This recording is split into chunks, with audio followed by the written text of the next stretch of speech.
Hi everybody, my name's Nichola Khan. I've lived in Brighton and Hove for 25 years now, and I'm an anthropologist. I'm based at the University of Brighton, where I'm also the director for the Centre of Spatial, Environmental and Cultural Politics.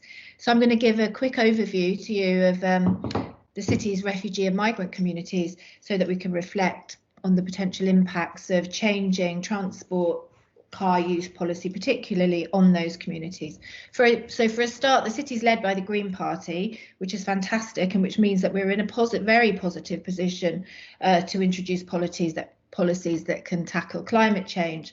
But we're also a city of sanctuary, offering safe haven to refugees and migrants. So it's therefore really important that we ensure climate related actions that we want to be positive don't impact negatively on refugees and migrants. So the South Coast has actually for a long time been home to many asylum seekers due to processing centres in Kent and in Croydon, and due to Hastings' long-standing use as a dispersal centre. We have many migrant refugee communities here from Afghanistan. There are also Syrians, Iraqis, Ethiopians, Kurds, Sub-Saharan Africans, Algerians, Sudanese, and many others. Apologies if I've left you out. But you've probably been living side by side with many migrant workers without realizing it, but they wash your dishes in restaurants, in kitchens of the city's restaurants, deliver your takeaways, take your Uber booking, may trim your hair in the barber shop, hand wash your cars, and take you home from the taxi rank after a night out at the weekend. And they also help police to tackle late night crime and even human trafficking. So I've conducted long-term research with Afghans in the city who number around 400 to 450. I've known many families since the late 90s. It costs a lot to pay a smuggling agent to bring a person to the UK, between £5,000 to £8,000 for a very long and arduous overland journey, or up to £25,000 for a direct or indirect flight. Journeys can take a very long time and be very tough. And when migrants arrive, they apply for asylum and subsist on £38 a week. If their application is accepted the first time, they're granted refugee status, after which it still takes another around 5 years now to apply for citizenship. So the whole journey from arriving to citizenship can take 10 years.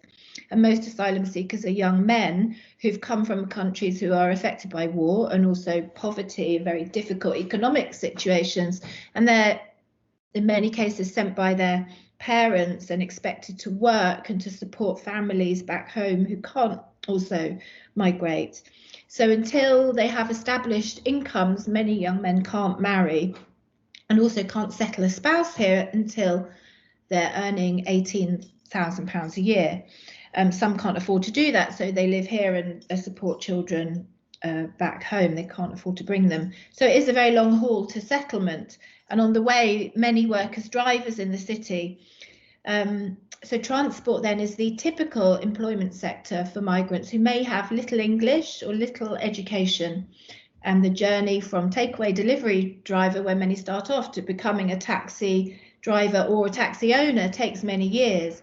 Taxi rents are high, £300 a week, more or less, and business is tough, especially so since Uber's been licensed to operate in the city, and COVID has decimated very many incomes.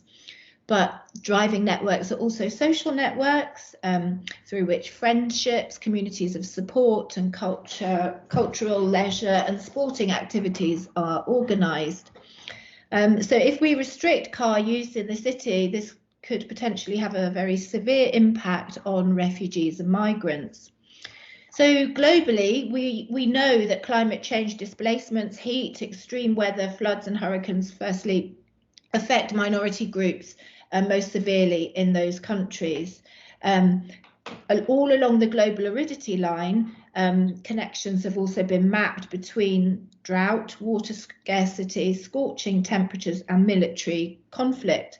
from Syria, Libya, Palestine, Yemen and Somalia to Iraq, Afghanistan and Pakistan. So there is a relationship, a clear one, between climate emergencies, conflict and refugee migration. Nonetheless, in the UK and elsewhere, climate activism has historically been a very white middle class pursuit, and the voices of minority groups have been downplayed.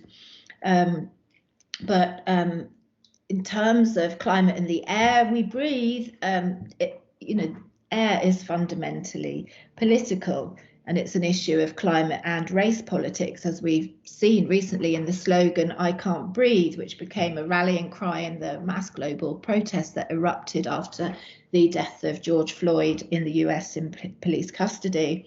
So racism and climate change, I would say, are the two big political issues of our time, and they need to be tackled jointly.